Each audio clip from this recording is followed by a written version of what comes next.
안녕하세요. 저는 얼마 전 남편과 이혼하고 아이 둘을 키우며 살고 있는 40대 싱글맘이에요. 이번에 이런 사연글을 쓰게 된 건 제가 겪은 충격적인 상황을 전하고 세상에 이런 쓰레기들도 있다는 걸 여러분들께 알려주기 위해서예요.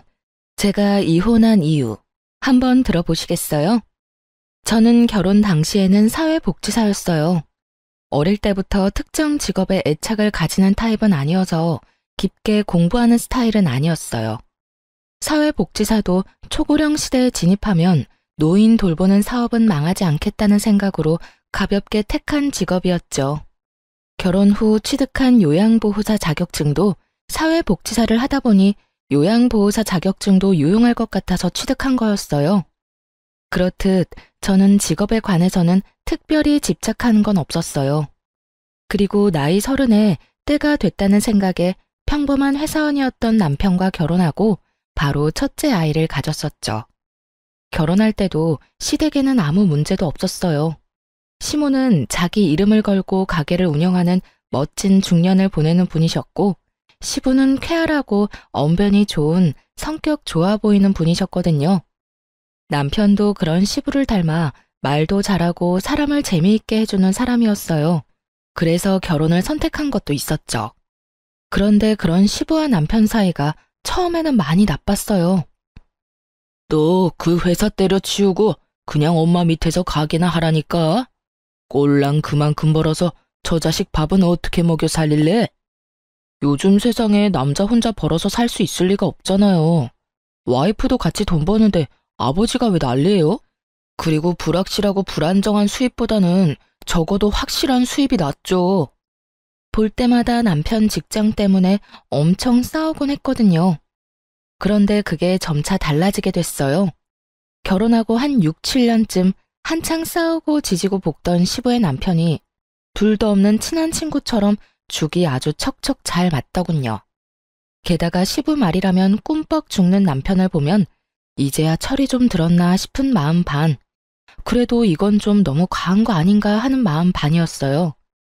시부의 부탁을 뭐든 들어주려는 것이 나쁜 건 아닌데 그게 남편의 일이 아니라 저의 일이 되어버리는 건 기분이 퍽이나 나쁘더군요.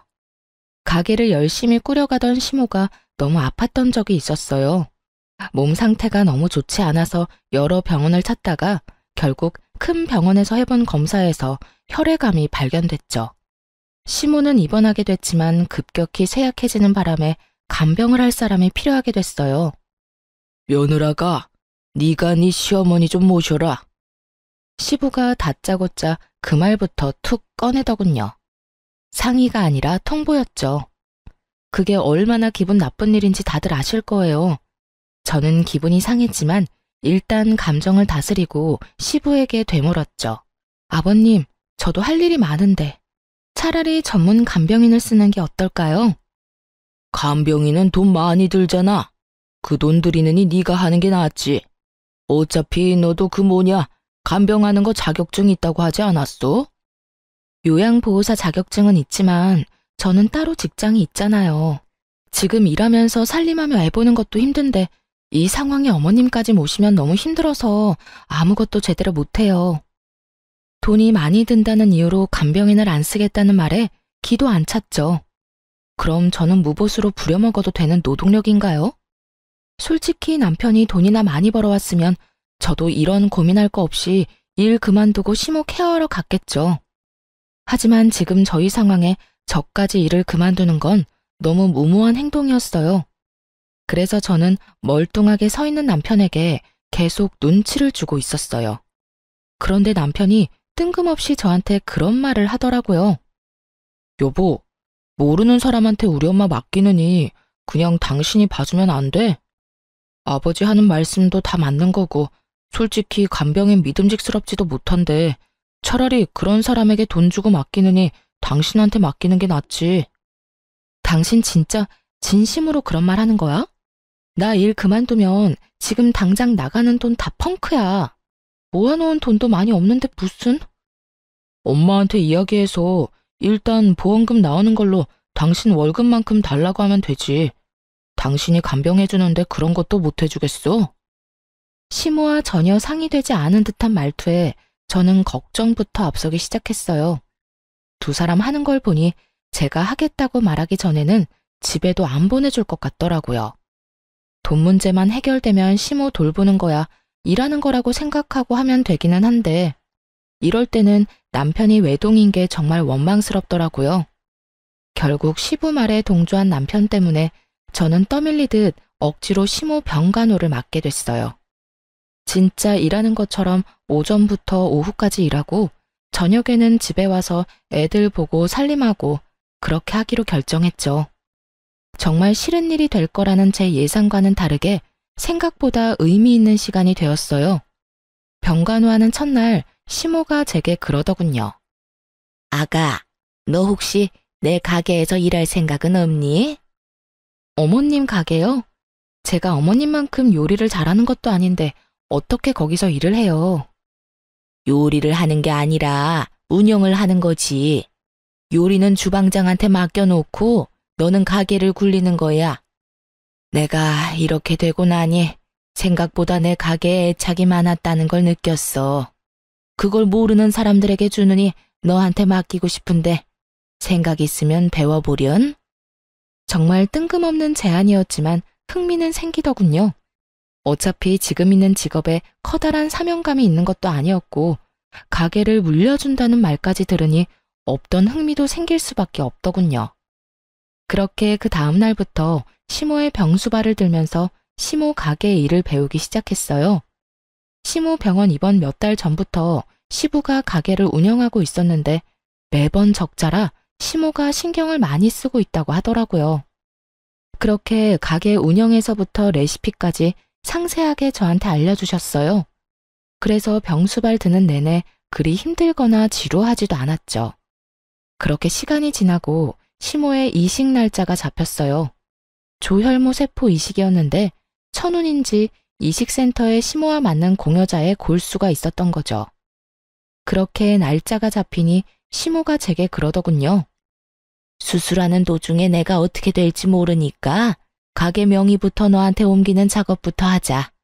지금 어차피 점심시간 끝나면 크게 할 일 없으니까 우리 집 가서 화장대 제일 아래쪽 서랍 깊숙이 넣어둔 서류를 좀 들고 와줘. 제가 어머님네 안방에는 안 들어가 봐서 잘 모르는데 그러면 제가 들어가서 화상통화 연결할게요. 어디쯤 있는지 어머님이 좀 알려주세요. 그렇게 이야기를 하고 저는 시댁으로 갔죠. 시댁 안으로 들어가니 생각보다는 정리가 되어 있었어요. 시부 혼자 있으니 어지러워져 있을 거라 생각했는데 예상외로 깔끔해서 시부 성격이 깔끔한가 보다 했죠. 그렇게 안방에 들어가서 화상통화를 연결했죠. 시모가 알려준 대로 화장대를 열고 서류를 꺼내려고 보니 여러 서류가 있더라고요. 영상통화로는 질이 좋지 않아 제대로 찍히지 않아서 제가 전화를 끊고 서류를 전부 화장대에 올려놓은 채 하나씩 찍어 시모에게 보냈어요. 그런데 시모가 다시 전화가 왔더라고요. 예, 잠깐만 그 화장대 위에 있는 화장품 사진 좀 찍어서 보내줄래? 네, 잠시만요. 저는 화장대에 있는 색조 화장품과 기초 화장품을 모두 찍어 시모에게 전송했어요. 시모가 그걸 본 것인지 저한테 그러더군요. 그거 내가 쓰는 립스틱이 아닌데? 혹시 네 거니? 순간 가슴이 철렁 내려앉았어요. 시모가 모르는 립스틱이 화장대에 있다는 사실이 무엇을 말하는 건지 바로 감이 왔거든요. 제 거 아니에요. 어머님 거 정말 아니에요? 물어보기도 죄송스러웠어요. 아픈 와중에 시부의 외도와 관련된 물건을 목격하게 될 줄은 꿈에도 상상 못 하셨을 테니까요. 시모가 잠시 아무 말 없더니 저한테 한 가지 부탁을 하더군요. 얘야, 내가 이런 부탁까지 해서 정말 미안하구나. 혹시 너희 시아버지 외도 증거 좀 가져올 수 있겠어? 립스틱이라도 가져오면. 어머님, 외도 증거가 필요하시면 제가 안방에 녹음기 설치할게요. 어떤 쥐새끼 같은 여자가 여기 왔다 갔다 하는 모양이니 몰래 숨겨놓고 나중에 찾으러 오면 둘이서 무슨 이야기 했는지 알 수 있겠죠. 제 말에 시모가 그렇게 해달라고 말하고는 전화를 끊었어요. 저는 그 길로 소형 녹음기를 샀어요. 연필형으로 된 걸로 용량도 짱짱하고 오랫동안 녹음이 가능한 걸로 가져와 시부가 일하러 간 틈에 안방 침대 머리 쪽 살짝 아래에 절대 보이지 않도록 조심히 붙여놨어요. 그리고 녹음을 눌러놓고 병원으로 돌아왔죠. 병원으로 오니 시모 표정이 좋지 않았어요. 화가 안 나면 이상한 거죠. 그렇게 하루가 지나고 나서 드디어 그들이 대화를 나눈 것이 녹음이 됐어요.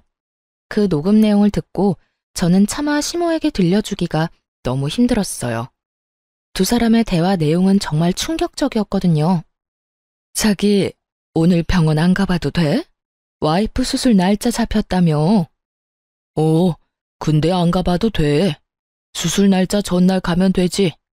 내가 가게 일 때문에 바쁘다고 하면 지가 뭐라고 할 거야? 그리고 그것 때문에 며느리 거기다 붙여놨잖아. 그러니까 괜찮아. 당신이랑 같이 있는 시간이 더 소중하지. 정말 내가 더 소중한 거 맞아? 그런데 왜 그 여자랑 이혼을 안 해? 얼른 이혼하고 한몫 떼어준다며. 내가 가만히 생각해보니까 이혼하는 것보다는 와이프 죽는 거 기다리는 게 더 낫겠더라고. 그 여자 골골대는 거 보니 심상치 않아. 진짜 곧 죽는데도 믿을 수 있을 만큼 몸이 약해졌다니까. 그 여자 죽으면 그 유산이 다 어디로 가겠어? 바로 나랑 내 아들한테 오는 거지. 그걸로 떵떵거리며 살고 너도 내 여자로 남들한테 소개도 할 수 있고 일석이조잖아. 이걸 시모에게 들려줘도 되나 싶은 생각이 들었죠. 그렇지만 숨긴다 한들 이미 시모가 없는 집에 다른 여자의 립스틱이 놓인 걸 봐버렸으니 혹여나 그걸로 스트레스 받느니 받아들이고 정리할 시간을 주는 게 낫다고 생각했어요. 제가 그 녹음기를 시모에게 들려주자 시모 얼굴이 급속도로 일그러지더군요. 화가 안 나면 이상한 거죠. 이 정신 나간 것들이 아픈 환자를 두고 고사를 지내? 죽으라고? 어림도 없지. 내가 혼자 죽을 것 같아. 두 연놈들 바지가랑이라도 붙잡아서 똑같이 죽고 싶도록 만들어줄 거야. 시모가 그렇게 말하고 처음으로 한 일은 뜬금없는 가게 명의 이전이었어요. 시모 명의의 가게는 이제 제 것이 된 거죠. 가게는 2층짜리 건물의 1층에 있었는데 2층에는 시부모가 살고 있었어요. 그 건물은 시모 소유의 건물이었고요. 시모는 무남동녀 외동딸이었는데 외조부님이 열심히 평생 모은 재산을 외동딸에게 다 물려주고 떠나셨다고 해요. 그걸 시모가 두 손에 꽉 쥐고 있었고요. 그리고 그 사실을 알고 있는 시부는 이참에 시모가 죽기를 노리고 있던 거고요. 시모가 제게 가게 명의를 이전해준 날 저녁에 저는 집에 와서 애들을 보고 있었어요. 그런데 저녁 늦게 시부가 저희 집을 찾아왔더군요. 야, 네가 녹음기 설치했지? 우리 집에 들어갈 사람이 너 말고 없잖아.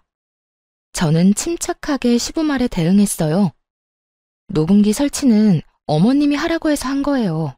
제가 설마 어머님 말씀을 거부하리라고 생각하시는 건 아니죠? 아니, 그런 일이 있으면 나한테 연락부터 해야 하는 거 아니야? 인간적으로 어떻게 말도 없이 녹음을 할 수가 있냐고. 그리고 그걸 왜 와이프한테 갖다 준 거야? 이거 다 사생활 침해인 거 몰라? 집주인의 허락받고 들어간 건 사생활 침해 아니고요. 어머님이 화장대에 놓인 상간녀 립스틱 보고 외도 정황 발견하신 거고요. 그걸 저한테 증거 찾아오라고 하셨거든요. 전 어머님 부탁 들어준 죄밖에 없는걸요. 그리고 애초에 어머님한테 들킨다는 생각은 전혀 해본 적 없으세요? 아버님이 저한테 와서 이렇게 화내실 건 아니죠.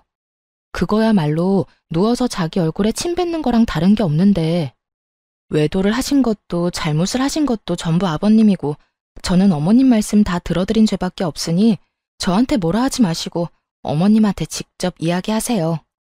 또 가게 하나 받았다고 지금 기세등등한가 본데 그게 언제까지 갈 줄 알고 나한테 뻣뻣하게 굴어? 내가 시어머니 잘 돌보랬지 언제 스파이짓 하라고 했냐? 어? 가만 보니 스파이짓 해주고 가게 받았구만. 맞지? 어머님이 그 립스틱 발견하기 전에 시댁에 가서 가져오라는 게 등기부등본이었거든요. 그것 때문에 집에 들어갔다가 립스틱 발견한 거고요. 그리고 애초에 어머님 수발 들도록 시킨 것도 아버님이시잖아요. 그리고 가게 때문에 기세등등한 것도 아니고요. 아버님이 잘못했는데 여기 와서 화풀이 하시니 제가 드리는 말씀이잖아요. 제발 애먼데 성질 부리지 마세요. 시부가 씩씩대며 뭐라 하고 싶은 모양이었지만 그걸로 화내봤자 자기만 나쁜 놈인 거잖아요. 그러니까 왜 외도를 해서 이런 일을 만드냐고요. 결국 한마디도 지지 않는 저를 보며 진절머리가 난다는 듯 고개를 절레절레 흔들고는 나가면서 그러더군요. 너 언제까지 그렇게 기세등등한지 내가 지켜본다. 내가 말하는데 너 조만간 그 얼굴 다 벗겨질 거야. 네 주위에 무슨 일이 벌어지고 있는지도 모르는가 본데 너야말로 큰 코 다칠 거라고. 그때가 돼서도 그렇게 당당할 수 있는지 보자. 씩씩대며 그 말을 던져놓고 나가더군요. 그게 무슨 의미인지도 몰랐지만 일단 시부가 떠났다는 것만으로도 안도했어요. 그런데 그날 저녁 남편이 야근 때문에 뒤늦게 들어와서는 다짜고짜 저한테 화를 내더군요. 당신 왜 엄마랑 아빠 사이에 껴서 이런 일을 벌여? 지금 당신이 나한테 화를 낼 상황이야? 나를 위로해줘야지. 무슨 일인지 나한테 물어보고 내가 얼마나 놀랐는지 자기는 알고 지금 나한테 화내는 거야? 대충 아버지한테 들었어. 그러게 왜 중간에서 그런 일을 했냐고. 난 어머님이 시키는 대로 했을 뿐이야. 어머님이 이미 외도 정황 발견했고 그걸 확인하고 싶어 하는데 그러면 어떡해? 당신 같으면 어머님 앞에서 그냥 덮어놓고 사시죠 하고 말할 수 있겠어? 남이면 그럴 수 있지. 그런데 며느리 자식이 그런 말하면 어머님 심정이 어떻겠냐고. 몸 성한 사람도 분노를 주체하지 못할 일을 아픈 분이 겪고 있잖아. 그럼 내가 시키는 대로라도 해야 할 거 아니야. 그러면 최소한 아버지한테 물어는 봤어야지. 두 분 사이 틀어놓는 게 네 일은 아니잖아. 관계는 이미 아버님이 바람 피울 때부터 틀어진 거 아니야? 당신 근데 묘하게 아버님 편만 드네?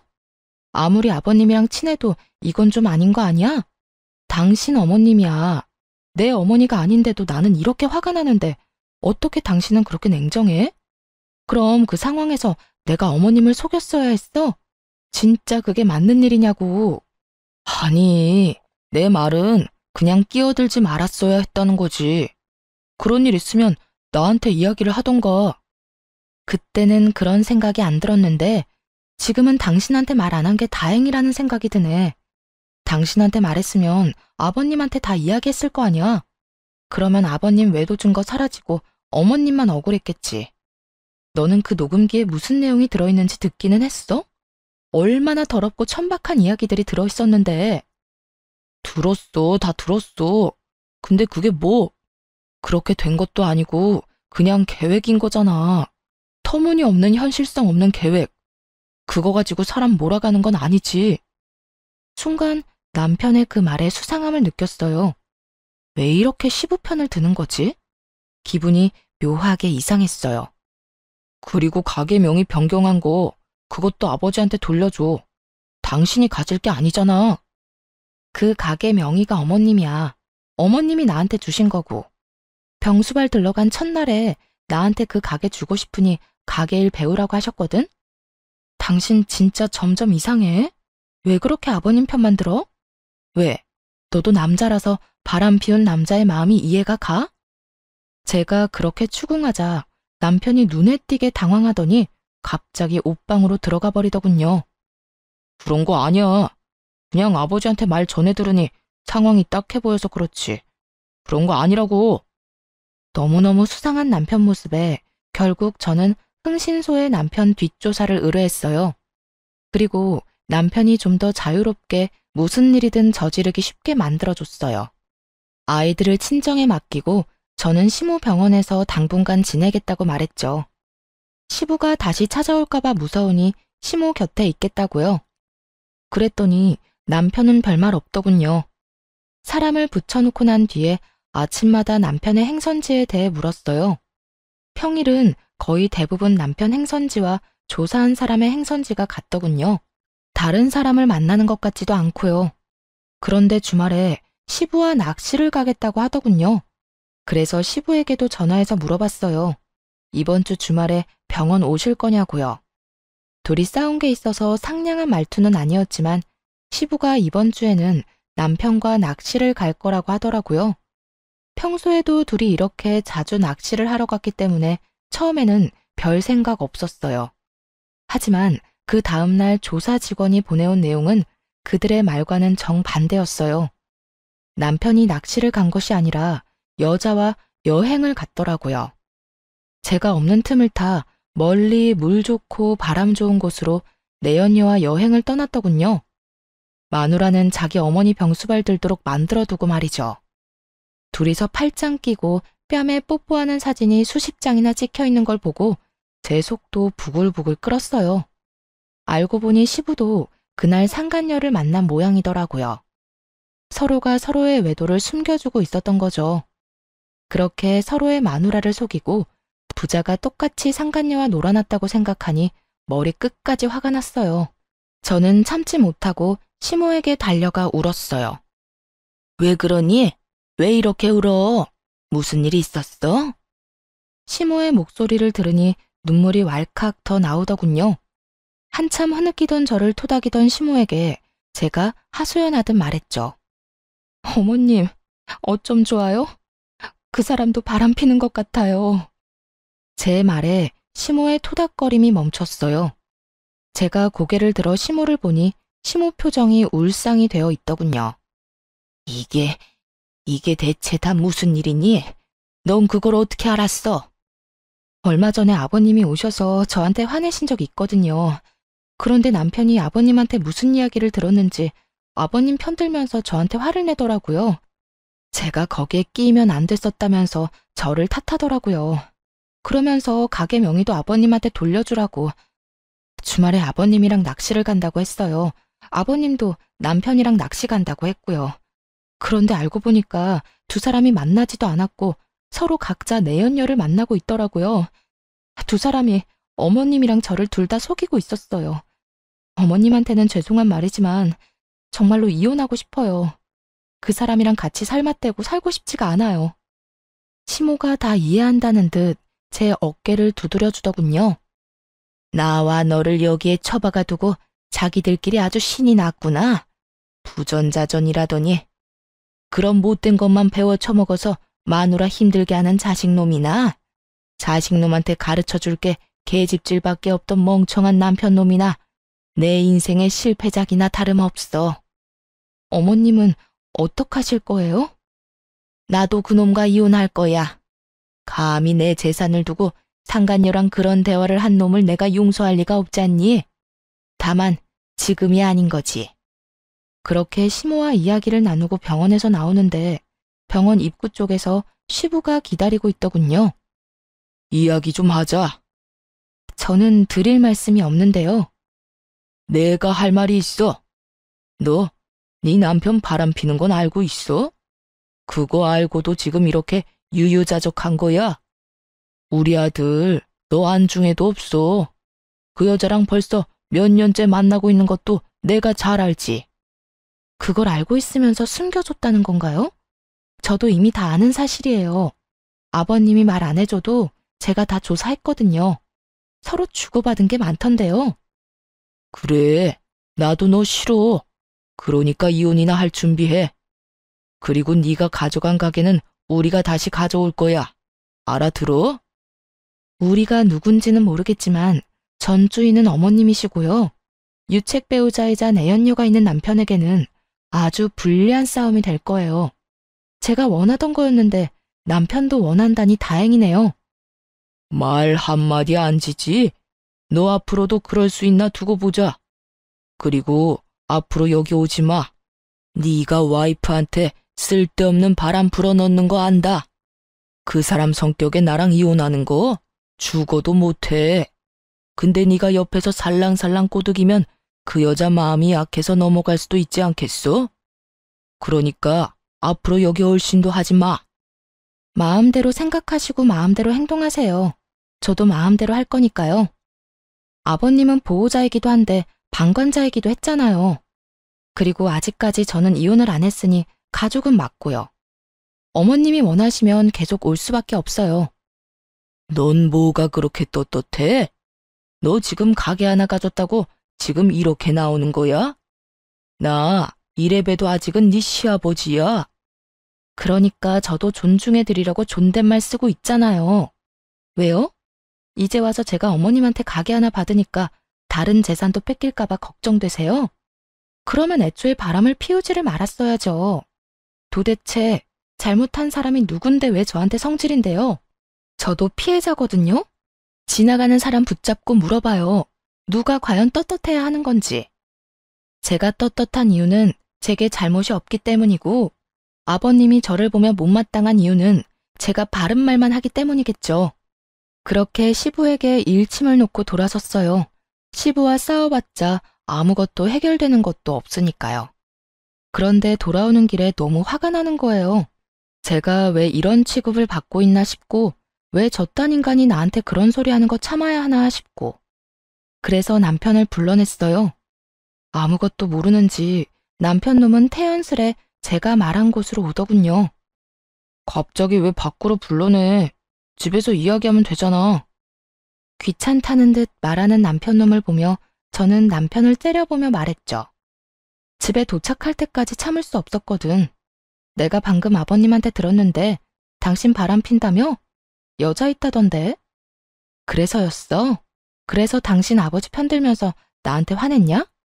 갑작스런 제 말에 남편 놈이 당황했는지 얼굴이 하얗게 질리더라고요. 그게 무슨 소리야? 아버지가 그랬다고? 당신이 뭐 잘못 들었겠지. 잘못 듣기는 뭘 잘못 들어? 당신 아버지가 나한테 직접 이야기한 건데 나더러 빨리 이혼하라더라. 그것도 네 생각이야? 잠깐만 기다려봐. 남편은 급하게 전화를 걸더라고요. 시부에게 전화를 하는 거였어요. 아버지, 저 지금 와이프한테 이야기 들었는데 그 이야기 뭐예요? 왜 그런 이야기를 와이프한테 하셨어요? 내가 뭐 닮말했어? 어차피 이혼할 거잖아. 너 그 여자 좋다며. 그럼 깨끗하게 이혼하면 되지. 지금 그 말이 아니잖아요. 그거 말 안 하기로 해서 저도 아버지 변호해드린 건데 이렇게 제 뒤통수를 치는 거예요? 뒤통수? 네 마누라가 내 뒤통수 친 건 생각 안 해? 근데 어떡하냐? 내가 말하기도 전에 미리 알았다는데. 그럼 내 탓은 아니지. 네가 치밀하지 못했던 거지. 시부 말에 남편이 화나서 쏘아붙이는데 저는 그런 남편 전화를 뺏어서 끊어버렸어요. 이게 무슨 짓이야? 당신 왜 엄한 데다 전화해서 화내고 있어? 지금 당신은 당신 아버지한테 화낼 게 아니라 나한테 변명이라도 해야지. 나 다 아는 거 맞아. 너랑 너희 아버지 그렇게 친한 척 들러붙은 거 일부러 나랑 어머님한테 알리바이 만들려고 그런 거잖아. 내연녀 편하게 만나려고. 제 말에 남편 얼굴이 새파랗게 질려서 제게 변명을 하더군요. 여보, 이거 다 아버지 때문이야. 아버지가 엄마 재산 자기한테 안 올 것 같으니까 나까지 끌고 가려는 거라고. 나 진짜 그 여자 몇 번 안 만났어. 거짓말하네. 내가 모를 줄 알아? 어머님 돌아가시고 그 재산 당신이랑 당신 아버지가 다 가지려고 했다며. 둘이서 그렇게 가지고 나면 나하고 이혼 먼저 하지 않았겠어? 내 연녀가 있는데. 귀찮게 돌봐야 할 시모도 없으니 시모 돌봐줄 여자도 필요 없을 거고. 안 그래? 그런 거 아니야. 당신이 오해하는 거야. 오해 같은 소리하고 자빠졌네. 바람은 네가 폈는데 왜 당신 아버지를 걸고 넘어지냐고. 넌 네가 바람 핀 거에 대해서는 할 말 없어? 그래, 바람을 그냥 폈을 리가 없지. 이혼 생각하고서 피는 게 바람이겠지. 좋아, 당신 원하는 대로 이혼하자. 나도 더 이상 더러워서 못 해먹겠어. 정말 말 그대로 네가 더러우니까. 야, 무슨 말을 그렇게 해. 그리고 난 너랑 이혼할 생각 없어. 우리가 왜 헤어져? 당신이 우리 엄마 가게 가져갔잖아. 엄마 재산 받아놓고 지금 먹튀하려는 거야? 그거 알아? 네가 조강지쳐 두고 바람 피운 천하의 나쁜 놈이라는 걸 당신 어머니도 아셔. 내가 다 말했거든. 어머님이 바로 얼마 전에 나랑 비슷한 일을 당해서 그런지 모르겠지만 내가 하려는 일 다 이해해 주신다네? 그러면 내가 꺼리낄 게 뭐가 있어. 그리고 어머님이랑 나 가족관계 종료하고 고용관계 하기로 했어. 어머님이 고용하는 요양보호사로. 어머님이 월급 줄 테니 이혼하면 해달라고 하시더라. 그게 무슨 소리야? 나랑 이혼하면 너는 우리 집 일에 끼면 안 되지. 그럼 네가 어머님 설득해봐. 근데 어쩌냐? 어머님 화 많이 나셨던데. 부전자전이라는 말 쓰시면서 화가 나서 악에 받쳐서 이야기하시던데 너 그거 감당은 할 수 있겠어? 그제서야 남편 얼굴에 당황한 표정이 떠올랐어요. 생각보다 저와 시모 관계가 견고해서 놀란 것 같더라고요. 그렇지만 그게 다 자기가 뿌린 씨앗인 걸 왜 모르는 걸까요? 내가 아들인데 내가 아들이니까 내 말을 더 들어주시겠지. 마음대로 생각해. 근데 난 말이야. 내가 그렇게 죽을 병 걸려서 아픈데 병원에 한 번 찾아와 보지도 않고 며느리만 덜렁 보내놓고 지는 다른 여자 만나느라 바빴다면, 그것도 나를 배신한 남편과 한통속이었다면 그것만으로 용서 못할 것 같은데? 아무리 자식이라도 말이야. 이건 거의 엄마 등에 칼 꽂는 수준 아니야? 아버지 불륜 말려도 모자랄 시간에 그런 아버지랑 똑같이 불륜 저지른 자식이 곱게 보일 리가 있겠나 모르겠네. 그제야 자기 처지를 생각해낸 남편놈 눈알이 불안하게 떨리더군요. 그리고 그 다음 날부터 웃기지도 않는 연극 한 편이 시모의 병실에서 펼쳐졌죠. 남편이 시모를 찾아와 용서를 구하며 병간호를 하며 착한 아들 노릇을 하더군요. 근데 그거 아시나요? 간병도 해본 사람이 잘해요. 모르면 매번 환자에게 물어봐야 하고 의료진에게 계속 물어봐야 하거든요. 그런데 아무것도 모르는 놈이 간병하겠다고 설치니 환자인 시모가 더 속 시끄러울 수밖에 없었죠. 게다가 아들을 향한 그 냉정한 표정은 저도 상상 못할 만큼 차가웠거든요. 여태 안 찾아오다가 무슨 바람이 불어서 여기까지 와서 안 하던 짓을 해? 난 너한테 간병받기 싫다. 어머니, 지금까지 찾아와 보지 못해 죄송해요. 그래도 제가 안 오고 싶어서 안 온 게 아니라 일이 좀 바빴거든요. 그래서 계속 못 온 거예요. 그래? 난 또 네가 네 아버지랑 쌍으로 바람이 나서 상간녀들 만나느라 안 오는 줄 알았지. 시모 말 한마디 한마디에 비수가 섞여 있으니 남편 놈도 말을 조심스럽게 하더라고요. 어머니, 그런 거 아니에요. 그 여자는 진짜 별거 아닌 사이고 진짜 잠깐의 일탈이었어요. 아버지랑 저는 달라요, 어머니. 다르기는 뭐가 달라? 네가 네 아버지 바람피는 걸 묵인하고 허용한 것도 모자라서 똑같은 짓을 저지르고 있었으면서. 네가 양심이 있으면 여기 와서 그딴 말은 하지 말았어야지. 나보다 네 마누라한테 먼저 용서를 구했어야지. 네가 왜 나한테 잘해줘? 이제 와서 왜? 너도 나한테 바라는 거 있어? 그런 거 없어요. 어머니, 제발 제 진심을 오해하지 마세요. 오해는 무슨 얼어 죽을 오해? 그게 진심이라고? 그딴 게 진심이면 세상의 진심은 다 죽었겠구나. 내가 네 아버지 때문에 얼마나 힘든지 알면서도 끝까지 나한테 먼저 이야기 안 했어. 그게 괘씸한 거야, 이 망할 놈아. 결국은 시모가 화를 내며 남편 놈을 쫓아내버렸어요. 그러자 그 뒤로 시부와 남편 놈이 번갈아가며 시모 병실을 찾아와 시모에게 용서를 빌었어요. 여보, 미안해. 내가 진짜 그때는 귀신에 씌었나 봐. 제정신이 아니었다고. 그 여자 정리할 테니까 그러니까 이혼만은 제발, 응? 그리고 이 나이에 무슨 이혼이야. 그냥 살아. 내가 평생 당신한테 속죄하면서 살게. 어머니, 저는 진짜 아버지 꿰매 빠진 것뿐이라고요. 어머니를 괴롭히려던 것도 아니었고 그냥 그런 상황이 돼서 어쩔 수 없이 그런 건데 아버지만큼 제가 잘못한 건 아니잖아요. 그런 개소리들을 들으며 시모는 눈 하나 깜짝 안 하더군요. 저도 간병하면서 병실 안에 있었으니 다 들렸거든요. 그리고 저는 시모 덕분에 이혼 절차를 밟을 수 있었어요. 저희 신혼집은 시모 명의였고 남편과 제 사이에 모아둔 돈도 많이 없었으니 재산 분할할 것도 그리 많지 않았죠. 하지만 남편 놈은 유책 배우자가 돼서 저에게 엄청난 위자료를 줘야 했어요. 그리고 상간녀 소송도 역시 같이 진행했죠. 바람을 핀 건 두 연놈이니까요. 상대방이 몰랐으면 또 모를까 알면서 사귀고 있는 게 분명했거든요. 그 상간녀가 남편 직장 동료였으니까요. 직장 동료들 다 불러서 결혼까지 했는데 남편이 결혼했다는 걸 모를 수가 없었으니 그 여자도 벌을 받는 게 당연하죠. 그런데 시모가 조용히 저를 불러서 이야기하더군요. 너 이혼할 때 애들 양육권이랑 친권은 무조건 가져와. 물론 가져올 생각이었고 가져왔지만 시모가 무슨 생각으로 가져가라는 말을 한지는 몰랐어요. 그런데 이혼이 법적으로 결정되고 나서야 저는 시모의 의도를 알게 됐어요. 시모가 이혼을 확인하자마자 본인의 재산을 손주들에게 증여를 해줬거든요. 가게가 있던 2층짜리 건물이랑 저희 신혼집이요. 그리고 평소처럼 용서를 빌려온 남편과 시부에게 시모가 말해줬어요. 내 가게, 건물, 그리고 너희 신혼집, 내 손주들 앞으로 증여했어.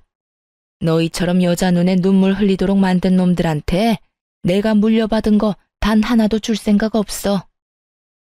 여보, 도대체 왜 그런 짓을 했어? 지금 친권이 누구한테 가 있는데 당신 재산 저 며느리가 함부로 쓰기라도 하면 어쩔 거야? 함부로 써? 당신한테 맡겼으면 순식간에 사라졌겠지. 나 죽으라고 고사도 지내는 판에 그 부동산 돈으로 바꿔서 다른 여자 먹이고 재우고 입히는데 열심히 썼겠지. 그 꼴 보느니 손주들한테 주는 게 낫지. 억울한 표정의 시부에게 시모가 윽박질렀어요. 그런데 묘하게 남편 놈은 조용하더군요. 지금 이 상황에 그나마 시부보다는 유리한 게 남편 입장이었잖아요. 시모가 죽으면 유산이 자기한테로 올 가능성이 높아졌으니 긁어 부스럼 만들고 싶지 않은지 숨도 안 쉬고 조용히 있더라고요. 그런 남편놈에게 저도 선물 하나 던져줬어요. 남편 상간녀가 남편이랑 같은 직장이니 찾아가서 친절하게 어떻게 된 과정인지 다 알려줬거든요. 저희 이혼하고 이미 남남됐으니까 알려줄게요. 저희 신혼집 명의가 시어머니 앞으로 되어 있었거든요. 그런데 이혼하자마자 어머님이 저희 아들들한테 증여를 했어요. 그러니까 그 남자 아무것도 없는 개털이에요. 집에서 곧 나가야 할 거고 위자료도 나한테 줘야 하고 매달 양육비도 보내야 하죠. 아, 그리고 당신도 상간녀 소장 받게 될 거예요. 그러면 나는 그 위자료도 받게 되겠지만 당신은 당신 스스로 돈을 내야 할 거예요. 그 남자 정말 아무것도 없으니까. 그래도 사랑만 있으면 되죠? 잘 만나요. 양육비는 꼬박꼬박 보내고요. 열심히 일해서 제 자식 크는데 돈 붙여줘야 하니까 몸 건강하고요. 거짓말이지? 그 사람 진짜 빈털털이라고? 그럼 난 어떡해. 위자료 대신 내준다고 자기만 믿으라더니 나쁜 놈이? 제 말에 한껏 열받았는지 그 길로 씩씩대며 전화를 걸어대더군요. 그런 상간녀를 두고 돌아왔어요. 결국 그 뒤에 들려온 소식은 두 사람의 이별 소식이었죠. 저는 정말 깔끔하게 이혼에 성공했어요. 이제 남은 건 시모였죠.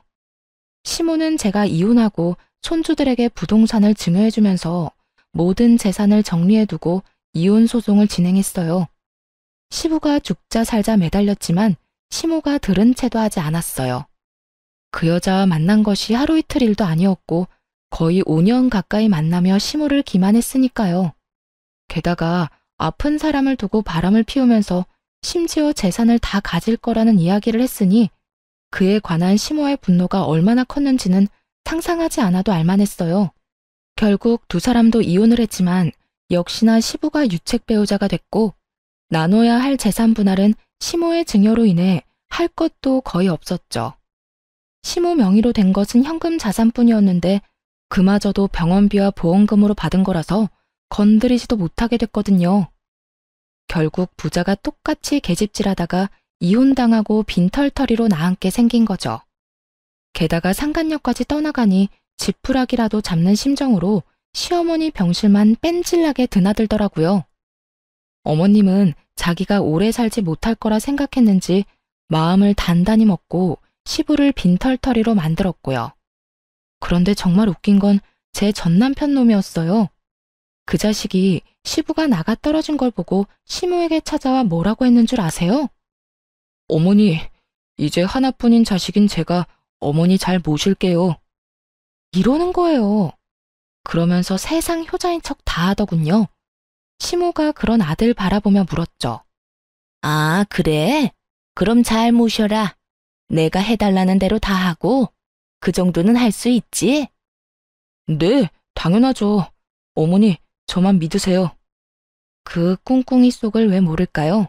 필시 속으로는 시부가 이혼했으니 만약 이 상태로 시모가 죽으면 자기한테 시모 유산이 다 상속될 거라고 정신 나간 상상하고 있었을 거예요.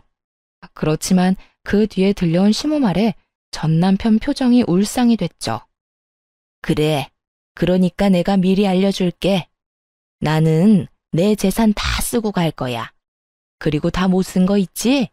그건 사회에 기증할 거라고 유언장까지 적어놨어. 내 재산에 관심 있는 사람들이 많고 뒤통수까지 쳐가면서 가져가려는 사람들이 있으니 그런 인간들 배불리지 않으려면 내가 다 걷어가는 게 맞지 않겠니? 어머니, 그런 게 어디 있어요. 제가 자식인데 당연히 저한테 물려주셔야죠. 왜 당연히야? 너 내 재산 불리는데 도움 준 적이 있어? 네 아버지랑 마찬가지로 나 뒤통수 치기나 바빴지. 인간아, 좀 착실하게 살지 그랬어. 왜 죽어가는 엄마를 두 번 찔러 왜? 내가 널 용서해서 여기 놔두는 것 같아? 천만에. 네 아버지랑은 다르게 법적으로 헤어질 방법이 없으니 그냥 두는 거다. 엄마 재산으로 한몫 챙길 생각뿐이었던 인간 주제에 여기가 어디라고 기어들어와서 가짜 효자질이야? 네 놈이 네 아버지랑 똑같이 계집질하는 동안 여기 네 전처가 나 다 케어해줬어. 곧 죽을지도 모를 엄마 맡겨놨으면 네가 더 잘했어야 할 거 아니야. 왜? 돈만 많고 쓸모없는 엄마 여기 가둬놓고 마누라까지 같이 처박아 놓으니까 잘만 났어? 그렇게 자유롭게 여자 만나니까 좋았어? 넌 네 와이프한테도 잘못했지만 나한테도 잘못한 거야. 내가 미안해서 며느리 앞에 얼굴을 못 든다고. 결국 시모에게 호통을 듣고 혼이 나가버린 전 남편은 병간호를 마치고 돌아가는 절 붙잡고 감히 애들 이야기를 꺼내더군요. 애들 잠깐 보게 해줘. 잠깐이면 돼. 이제 이혼하면 자주 못 만날 텐데 지금이라도, 어? 애들한테 무슨 헛소리 하려고. 나한테 해. 애들 앞에서 할 말 나한테 못할 게 뭐가 있는데? 그런 거 아니니까 잠시만 보게 해줘. 나도 아빠인데 애들 볼 수 있잖아. 갑자기 애들 보고 싶다고 하는 남편을 보며 뭔가 묘하게 이상한 기분이 들었는데 뭐 어쩔 수 없었죠. 애들 아빠니까요. 그렇게 애들을 만나게 해줬는데 애들이랑 셋이서 이야기를 얼마간 하더니 곧 풀이 죽은 얼굴로 밖으로 나오더군요. 전 남편 돌아가고 애들한테 물었어요. 그랬더니 첫째가 말해줬어요. 아빠가 우리한테 예전처럼 엄마 아빠 다 같이 살고 싶지 않냐고 묻던데 우리가 엄마한테 말하면 같이 살 수 있다고. 속으로 열불이 났어요. 이게 하다 안 되니 시모에게 재산 증여받은 아들들에게 나를 회유하라고 요구한 거였어요. 하긴 자기 딴에는 답답했겠죠. 이제 곧 신혼집에서도 떠나야 하니까. 전 남편 완전 개털이었거든요. 그래? 그래서 넌 뭐라고 했는데? 아빠는 엄마 안 좋아하는데 어떻게 같이 사냐고 물었어. 그랬더니 아빠가 엄마 좋아한다고 하길래 그러면 왜 엄마 놔두고 다른 아줌마랑 여행 갔냐고 물었지. 아들 이야기 듣는데 가슴이 미어지더라고요. 어른들의 이기심과 부정함을 이렇게 빨리 알게 된 것에 너무 미안한 마음뿐이었어요. 그랬더니 아빠가 다 실수라고 하면서 우리들 사랑한다고 이야기하더라고. 근데 아빠 우리 사랑한 적 없잖아. 같이 놀아준 적도 없고. 그런데 사랑한다는 말을 어떻게 믿냐고. 그건 그냥 그 아줌마한테 하고 싶은 말 아니냐고 했어. 그런데 아빠가 계속 아니라고 하길래 그냥 바람피는 사람 내 아빠 하면 부끄러울 것 같고 싫을 것 같다고 이야기했어. 전 남편 놈이 상처 입은 꼴로 돌아간 이유가 있긴 하더군요. 애가 이렇게까지 말하는데 아이와의 관계를 회복하는 건 어려운 일일 테니까요. 그 이야기 들으니 속이 시원하기도 하면서 한편으로는 애한테 미안한 마음이 들었어요. 그래도 이미 이혼했고 애한테 내가 더 많은 사랑을 주면 된다는 마음으로 여전히 일하며 애들 키우고 있어요. 전 남편은 집이며 재산이며 여자며 다 잃었고 결국에 시모에게까지 버림받아 월세방 살며 겨우겨우 산다고 하더군요. 번 돈으로 상간녀하고 놀러 다니며 펑펑 쓰느라 여태껏 모아놓은 돈도 없었으니 그야말로 자신이 뿌린 대로 거두고 있는 중인 거죠. 시모는 시부와 이혼 소송 중 이식 수술 받고 지금은 고향에 내려가셨어요. 고향에 있으면서 요양하겠다고 하셨죠. 가끔 애들 데리고 찾아뵈는데 갈수록 건강해지시는 거 보니 스트레스 덜 받아 그런 모양인 것 같더라고요. 아픈 부위가 있다고 그걸 참고 살면 언젠가는 온몸에 그 독이 퍼져 고생만 할 뿐이란 걸 이번에 제대로 알게 됐어요. 썩은 곳은 빨리 도려내야 한다는 걸요. 지금 당장 좀 많이 아플지라도 언젠가 그 상처에는 새살이 돋을 거니까요. 쓰다 보니 글이 길어졌네요. 오늘도 모두 즐거운 하루 되시길 바랍니다.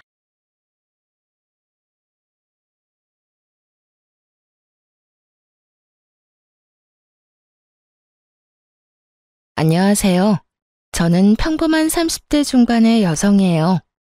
사람들이 가지는 편견에는 여러 가지가 있겠지만 저는 정말로 어이없는 편견 때문에 힘든 일을 겪고 이제야 안정적인 생활을 보내게 됐어요. 사실 어떤 사람에게는 정말 용납할 수 없는 것이라도 또 다른 사람에게는 별거 아닐 수도 있는 것이 편견이라고 생각해요. 그리고 요즘 젊은 사람들에게 재혼 가정은 그렇게 큰 문제가 아니지만 나이가 많은 옛날 분들에게는 재혼 가정이라는 것만으로도 결혼을 꺼릴 일이 되는 거라는 걸 이때까지만 해도 전혀 몰랐거든요. 우리 어머니는 아버지와 재혼을 하셨어요. 옛날 분들은 쉬쉬하는 일이긴 했지만 저희 가족은 정말 너무너무 사이가 좋았죠. 재혼 가정이었지만 저는 아버지와 어머니의 딸이었고요. 어머니가 전 남편과의 사이에서 아이 없이 이혼을 하셨기 때문에 말 안 하면 그냥 온전한 가족일 뿐이었어요. 제가 성인이 되고 남자친구를 사귀기 시작했을 때 엄마가 저에게 당부하신 일이 있었어요. 예, 너 혹시 결혼할 사람 생기면 우리가 재혼 가정이라는 건 절대로 말하지 마. 말하고 싶으면 결혼하고 최소 5년은 넘은 뒤에 하고. 응? 재혼이래봐야 엄마랑 나 아빠 사이가 남인 건 아니잖아. 피가 섞인 부모 자식인데 엄마가 너무 예민하게 생각하는 거 아니야? 네 눈에는 그렇게 보이지. 근데 내 나이만 돼도 그걸 흉으로 보는 사람이 있어. 내가 그런 편견을 얼마나 많이 당했는지 아니? 지금이야 결혼도 이혼도 쉽다지만 그때는 이혼하고 재혼한다고 하면 마치 죄 지은 사람처럼 몰아갔거든. 그러니까 네 사돈들 사람들이 어떤 분인지는 모르지만 네가 거기에 자리를 잡고 나면 이야기해. 이야기할 상황이 안 되면 그냥 영영 갖고 가도 되고. 솔직히 저는 이해가 가지 않았거든요. 옛날 사람들의 편견이라는 거 요즘에는 돌싱들도 TV 나와서 이혼 이야기 많이 하고 재혼 이야기 많이 하니까요. 그리고 막상 주변에도 이혼한 사람들이 꽤 있으니까요. 엄마 걱정을 전혀 이해를 못했죠. 하지만 엄마의 말처럼 생각하는 사람이 시댁에 있었던 거예요. 저는 평범한 회사원으로 일하다가 작은 가게를 하는 남편과 만났고 결혼식 날을 잡아놓은 뒤 임신이 확인된 케이스였어요. 그래서 남편의 가게 사정이 나빠졌을 때 결혼식을 미루기도 애매한 상황이 됐죠. 그때는 사업을 하던 시부도 갑자기 몸이 안 좋아 입원한 상태였고 사업 자체도 기울어져 가느라 시댁에도 돈이 많이 모자란 상황이었거든요. 곤란해하던 남편을 도와준 것은 바로 저희 엄마였어요. 김서방, 요즘 많이 힘들지? 아버지도 입원해 계시고 자네 가게 사정도 안 좋다고 들었어. 이걸로 일단 급한 불 좀 끄게. 친정엄마가 건넨 것은 카드였어요. 제 명의로 된 카드였지만 안에 들어있는 목돈은 어머니의 돈이었죠. 남편과 함께 안을 열어보니 8천만 원이라는 거금이 들어있었어요. 이거면 우리가 살 집을 희생하지 않고도 남편 가게와 시부 사업을 어느 정도 유지할 수 있는 돈이었죠. 그 통장을 받고 남편은 너무 고마워서 저희 어머니에게 연신 고개를 숙이며 감사 인사를 할 정도였어요. 그만큼 시부와 남편 상황이 좋지 않았거든요. 장모님, 이렇게 큰 돈을 너무 감사합니다. 나중에 어떻게든 이 돈 갚을게요. 감사합니다. 갚지 말라는 말은 안 할 거야. 사람 일이란 게 어떻게 될지 모르니까. 내 딸을 힘들게 하면 그때는 다시 다 돌려받을 테니까. 그리고 우리가 완전 남은 아니지 않은가? 자네 부친도 나와 친한 동네 오랍이었으니까. 사실 친정엄마와 시부는 같은 동네에서 나고 자란 친한 오빠 동생 사이였어요. 거의 소꿉친구였죠. 서로 결혼하기 전까지 연락이 됐었는데 결혼 후에는 연락이 끊겨버려 연락도 못했다고 했어요. 그간 어떻게 살았는지 모르다가 상견례 때 서로 알아보게 됐거든요. 그때 정말 다들 어안이 벙벙한데 두 사람은 너무 즐거워하면서 이야기하시고 그런 어수선한 분위기는 처음이었던 것 같아요. 하지만 그 인연 덕분에 결혼이 더 수월했던 것도 있었죠. 그리고 그 인연 때문에 친정엄마가 남편과 시부를 위해 돈을 마련해 준 것이기도 하고요. 감사합니다. 제가 와이프 고생 안 시키도록 노력할게요. 고맙네. 아, 그리고 한 가지만 더 괜찮을까? 지금 자네랑 자네 부친 상황도 좋지 않으니 예단 예물 같은 건 서로 할 처지가 못 될 거라 생각해. 자네도 지금 힘든 상황이고 우리도 어찌됐건 큰 돈을 지출한 상태니까 그건 그냥 안 하고 넘어가는 걸로 하는 게 좋지 않을까 해서. 그건 걱정 마십시오. 저희야 그렇게 해주시면 더 좋은걸요. 남편은 그간의 마음고생이 다 풀렸는지 확연히 좋아하는 얼굴로 저를 보며 싱글벙글 웃었어요. 얼마 전까지 돈 때문에 고생하던 사람이었으니 가뭄에 단비가 온 듯 좋았을 거예요. 그러면서 제 손을 꼭 쥐어주는 것을 보니 결혼도 크게 걱정 없을 것 같았죠. 남편과 함께 시부 병실에 가서 상황을 이야기해드렸어요. 저희 친정어머니가 도와준다는 말을 하자 시부가 어찌나 좋아하시던지. 아이고, 우리야 너무 고맙지. 고향 동생이 사돈이 되니 이런 덕도 보는구나. 예단 예물은 우리도 힘든 상황이었으니 서로 없는 걸로 하는 게 맞는 것 같고, 내가 그래도 며느리 복이 있네. 이렇게 복덩이 같은 며느리가 떡하니 들어오고 말이야. 우리가 노력해서 너한테 다 갚아주마. 다 아버님이 쌓은 덕이죠. 짠순이 저희 어머니가 돈 빌려줄 정도면 아버님과 얼마나 각별한 사이였는지 알 것 같아서 마음도 놓이고 힘들 때 도와드릴 수 있어서 다행이라고 생각해요. 저와 친정엄마를 좋게 봐주는 시부를 보면서 기분이 참 좋았어요. 이렇게 시댁과도 진정한 가족이 될 수 있을지도 모른다는 생각을 했거든요. 그런데 그때 시모가 말을 하더군요. 근데 여보, 예단 예물을 안 하는 건 좀 아니죠. 제가 사려고 생각해둔 것들이 얼마나 많은데요. 어? 살 게 뭐가 있어? 결혼식이 아들 결혼식이지 우리 결혼식이야? 그리고 예단 예물 같은 거 할 상황도 안 돼 우리가. 당신 뭔가 착각하나 본데 간 만큼 오고 온 만큼 가는 거야. 상대방이 분에 넘치게 이미 줬는데 무슨 헛소리를. 그럼 아들이 받아온 돈 중에 좀 떼주세요. 저도 체면 치레는 해야 할 것 아니에요. 세상 사람들이 얼마나 욕하겠어요. 며느리가 시집 올 때 아무것도 안 해왔다고. 안 해오긴 뭘 안 해와. 당신 그 욕심 좀 버려. 애들 결혼식으로 세간살이 마련할 참이야? 애들 건 애들 거야.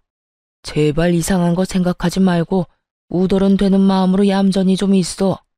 나랑 아들 망하면 집에서 살림만 하던 당신도 다 같이 망하는 거 알지? 지금 당신 하는 짓이 말이야. 물에 건진 인간 살려줬더니 보따리 내놓으라고 어깃장 부리는 거랑 똑같은 거야. 제발 염치 좀 챙겨. 아니면 철이 좀 더 들던가. 어떻게 시어머니 될 사람이 이렇게 생각이 모자라? 시모는 작게 한숨을 푹 내쉬더니 저와 남편에게 눈길도 안 주고 병실에서 나가버리더군요. 사실 남편과 시부가 시모에게는 얼마 받았는지 절대로 이야기하지 말라고 신신당부했었거든요. 그 돈 보면 어떻게든 가져갈 거라고 거의 확신하는 조로 말씀을 하니 저도 아무 말 못했죠.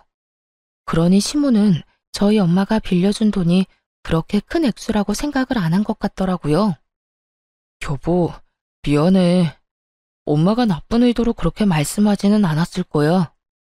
나중에 상황이 다 정리되고 당신한테 얼추 돈도 갚아나갈 때쯤 되면 엄마한테 다 말할게. 남편은 미안해했지만 남편이 미안할 일은 아니었죠. 시모가 너무 생각이 없는 거였으니까요. 아들 사업이 망해가는 거 충분히 알면서도 자기 속 챙기는 모습을 보여주니 아들도 남편도 그걸 못 믿었게 생각하며 진실을 알려주지 않고 있었으니까요. 그때 시모가 어떤 사람인지를 정확하게 느꼈던 것 같아요. 욕심이 많구나. 그런 생각이 들었죠. 그리고 걱정이 됐어요. 결혼식 때 시모가 마냥 밝은 얼굴은 아니겠구나 하고요. 그리고 그 생각은 정확했어요. 결혼식장에서 시모의 얼굴을 봤는데 완전 썩은 표정이었거든요. 탐탁지 않아 하는 표정, 불쾌한 표정, 냉정한 표정이 한데 뒤엉킨 아주 오묘하게 상대방을 짜증나게 하는 얼굴이었죠. 저는 걱정이 앞섰어요. 시모가 왜 화가 났는지도 전혀 몰랐으니까요. 남편과 시부가 시모를 잘 달랬을 거라고 생각했는데 여전히 얼굴이 그 꼴이었으니 설마 아직까지 예단 예물 때문에 저러고 있다고는 생각조차 못했거든요. 드레스 입고 부케를 들고 있으니 마음대로 움직여 물어볼 수도 없고 정말 답답해 죽을 것 같더라고요. 그런데 패백을 하러 이동할 때 시모가 왜 그렇게 짜증나는 얼굴을 하고 있었는지 정확하게 알게 됐어요. 아니, 어떻게 이런 법이 다 있어? 예물을 안 해오면 어떡하자는 거야? 아무리 예의가 없고 경우가 없어도 그렇지 이런 식으로 자기들 맘대로 줄이고 없애고 이런 건 좀 너무하지 않아? 패백실 들어가려는데 들리던 시모 목소리였어요. 저는 당황했죠. 남편 친인척들과 함께 있었는데 시모가 그런 말을 꺼낸 거예요. 시부는 화장실에 간 터라 안에 없었거든요. 시모 말에 동조하는 사람들도 있었어요. 해주기로 했다가 안 해준 거라고? 무슨 그런 집이 다 있대. 아무리 그래도 조금이라도 해야 할 건 해야지. 겉만 번지르르 하고 그 집안 다 망한 거 아니야? 딸 결혼하는데 대놓고 그런 말을 어떻게 해? 돈 쓰기 싫은 거지. 며느리가 그렇다고 엄청 대단한 것도 아니고 뭐 내세울 것도 없는 애 시집 보내면서 그런 것도 없이 오는 거 너무 경우 없는 짓이잖아. 듣고 있으니 눈앞이 깜깜하더군요. 저희 부모님이 없길 바라며 안을 슬쩍 살폈는데 저희 부모님이 반대편 통로에 계시더라고요. 친정엄마 표정이 무척 안 좋았어요. 그 기분이 어떨지 짐작도 안 갔죠. 항상 긍정적인 어머니 표정이 완전 망가져 있었으니까요. 게다가 시모 이야기에 동조한 다른 사람들이 함께 흉보기 시작하면서 어머니는 들어오지도 나가지도 못하고 있었어요. 제가 어떻게든 해보려 했는데 시부가 뒤에서 나타났어요. 아가, 안 들어가고 여기서 뭐 하고 있어? 시부가 저를 챙기고 뒤이어 남편도 나타났죠. 두 사람 다 화장실을 다녀와서 늦었죠. 그런데 시부가 들어서는 순간에도 시모는 저희 친정 욕을 계속하고 있었어요. 오히려 저 들으란 듯 더 크게 말하더라고요. 내가 아들 앞길 막아버린 건 아닌가 싶어서 걱정이에요. 결혼식부터 자기 마음대로 모든 걸 결정하는 사람들이잖아요. 결혼하면 얼마나 심하겠어요? 별것 없는 딸도 귀한 딸이라고 싸고 돌 테니까요. 당신 지금 무슨 소리 하는 거야? 결국 시모 이야기를 듣던 시부가 깜짝 놀라 시모에게 소리쳤어요. 지금 친척들 앞에서 무슨 헛소리 지어 만드는 거냐고. 자식 도와준 사돈이 얼마나 고마운데 당신 하는 짓이 원수를 은혜로 갚는 거랑 뭐가 달라. 막말로 예단 예물을 했었어 봐. 우리가 감당이나 했겠소? 지금이야 퇴원해서 몸 상태 괜찮고 사업도 차츰 돌아오고 있지만 그때 사돈이 안 도와줬으면 재기 못했을 수도 있다고. 어떻게 돼먹은 사람이야 당신? 은인들 앞에 두고 그런 말을 어떻게 하냐고. 꼴랑 조금 도와준 거 가지고 이러지 말아요. 그리고 하기로 한 건 했어야지. 그걸로 얼마나 할 일이 많았는지 알아요? 제가 사야 할 것들 다 못 샀는데 그럼 가만히 있어야 하냐고요. 그리고 우리 집에 시집 오면 당연히 도와줘야 하는 거지 뭘 그렇게 생색을 내면서 도와줘요? 정말 떼쓰는 아이처럼 말하더라고요. 상황을 볼 줄 모르는 건지 주변을 전혀 신경 쓰지 않더라고요. 시모와 함께 욕한 사람들이 처가에서 이미 금전적인 도움을 줬다는 말에 자신들이 했던 말을 주워 담지도 못하고 아이고 이걸 어째 하며 발만 동동 구르고 있었는데도요. 그리고 시모의 그 철없는 말에 저희 친정 부모님보다 얼굴이 더 일그러진 사람이 바로 시부였어요. 도움을 준 사람이 바로 앞에 있는데 자기 마누라가 저런 소리를 찍찍해대니 당연히 환장하고 펄쩍 뛰었어요. 뚫린 입이라고 말 함부로 하는 거 아니야. 도대체가 당신은 나이를 어디로 먹은 거야? 그리고 내가 말했지. 당신 그 욕심 때문에 언젠가 큰 코 다친다고. 제발 욕심 좀 버려. 당신 때문에 나도 창피해. 손님들 앞에서 이게 무슨 추태냐고. 결국 남편이 수습하러 나섰어요. 아버지, 진정하세요. 그리고 어머니, 저희 까딱 잘못했으면 결혼식 연기해야 했을 수도 있어요. 어머니가 집에서 살림만 하시느라 아버지랑 제 사정을 모르셨을 수도 있는데 진짜로 위험한 상황이었다고요. 뱃속의 아이 때문에 장인어른 장모님이 저희 상황 많이 살펴봐 주신 거고요. 돈 빌려가는데 예단님을 하자고 하면 처가에 돈 빌려서 결혼하는 거랑 뭐가 달라요? 그러니까 제발 더 이상 저 부끄럽지 않게 해주세요. 지금도 이렇게 친인척분들 모인 곳에서 큰 소리로 남편 말에 시모가 꽥 소리를 지르더군요. 너도 내가 잘못했다고 생각해? 내가 뭘 잘못했는데?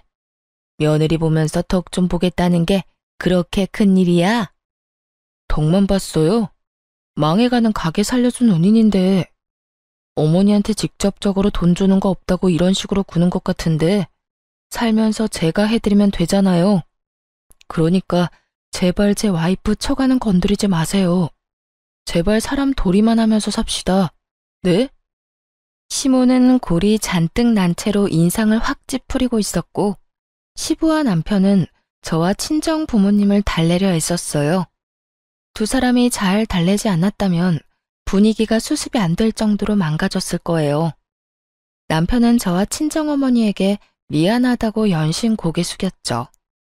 그때 시모가 자기는 패백을 안 하겠다고 나가버리더군요. 그런데 아무도 안 잡았어요. 시부는 오히려 속이 편하다는 듯 자신의 여동생에게 대신해달라고 부탁했거든요. 그렇게 시모가 없는 패백이 진행됐죠. 시모는 아예 돌아가 버렸더라고요. 엉망이 된 결혼식이었지만 더 엉망이 되기 전에 수습이 돼서 차라리 다행이라는 생각이 들 정도였거든요. 혼주가 그런 표정으로 앉아있으면 사람들이 이 결혼이 어떤 결혼인지 다 알게 되잖아요. 시모가 없으니 분위기가 더 둥글둥글하고 좋았어요. 시부가 돌아다니며 제 칭찬도 하시고 고향 친구들과 어머니 이야기도 하면서 정말 열심히 마지막까지 수고해 주셨거든요. 시부에게는 감사한 마음이 너무 컸죠. 친정 부모님도 시모가 안 보이니 그제야 얼굴이 좀 돌아왔고요. 딸, 그 집 안 싸돈 보면 내가 너 시집 안 보내고 싶은데 그래도 오빠가 너 좋게 생각해주고 잘해주니까 그거 하나만 믿고 보내. 예, 혹시라도 네 시어머니가 너 괴롭히면 꼭 시아버지한테 가서 일러라. 알겠지? 어른이 어른 같아야 말이지. 저런 어른도 우더른이라고 다 참아주면 너만 생고생이야. 아니다 싶을 때는 확실하게 시아버지한테 말해. 도와준 것도 있고 이 엄마 얼굴 생각해서라도 너한테 잘해줄 양반이야. 나는 너희 시모 가까이 하고 싶은 마음 없으니까 혹시라도 만나게 될 일 만들지 말고. 알았지? 정말 싫었던 건지 신신당부를 하더라고요. 그리고 며칠 뒤에야 저희는 시부모님 소식을 들었어요. 엄청 크게 싸웠다고 하더라고요. 완전히 사이가 틀어질 정도로요. 하긴 싸우지 않는 게 이상한 일이었죠. 남편은 그 결혼식 이후로 저한테 신경 많이 썼어요. 그런 거 아니더라도 원래 저한테 잘해주던 사람이었는데 더 신경을 많이 쓰더라고요. 스트레스가 아이한테 안 좋은 영향을 미쳤을까봐 걱정하며 발 마사지도 해주고 그래서 시모에 관한 건 좀 털어낼 수 있었어요. 남편이 최대한 시모와 마주치지 않을 수 있도록 해주겠다고 했거든요. 그 말 믿고 안심하고 있었죠. 그런데 남편이 막을 수 있는 것도 한계가 있더라고요. 시부와 남편 사업이 잘 풀리기 시작하면서 집안에 생기는 크고 작은 행사들을 시모와 제가 챙겨야 할 일이 생겼거든요. 그렇게 만날 때마다 남편은 자기 가게로 시모를 불러서 자기 보는 눈앞에서 제가 시모와 만나도록 해줬어요. 하지만 바쁜 시간대에 손님도 많으면 어쩔 수 없이 시모와 단둘이 만나야 할 일도 생겼거든요. 결혼식 이후로 오랜만에 본 시모는 생각보다 괜찮은 상태였어요. 대놓고 저를 싫어하는 기색을 내비추거나 냉랭한 느낌을 주지는 않았어요. 그래서 시부와 남편이 많이 달랬구나 싶었는데 그게 아니었더라고요. 예, 너 그 가방 예쁘네? 어디서 샀어? 제가 가지고 있던 가방을 보며 그렇게 말하더라고요. 신혼여행 다녀오면서 사온 거였거든요. 고가의 브랜드는 아니지만 애착이 가고 제가 딱 좋아하는 스타일이라 손이 많이 가는 가방이었죠. 아, 이거 신혼여행 갔다 오면서 하나 장만한 거예요. 그래? 그런데 너무 예쁘다. 이거 갖고 싶네. 그냥 놔주면 안 되니? 손에 칼만 안 들었다 뿐이지 이건 거의 날강도나 다름없었죠. 실실 웃으면서 달라고 말하는 시모를 보니 이거 안 되겠다 싶더라고요. 제가 웃으며 말했죠. 어머님, 제가 남편한테 말해둘게요. 그럴 거 뭐 있니? 그냥 걸친 거 주면 되는데. 너 설마 내가 결혼식 때 그랬다고 나한테 아직까지 악감정 가진 건 아니지? 설마 그럴 리가 있겠어요. 그렇지만 이건... 너 우리 집에 시집 올 때 나한테는 아무것도 안 해준 거 알지? 그런 거 생각하면 이 정도는 그냥 줘도 되는 거 아니니?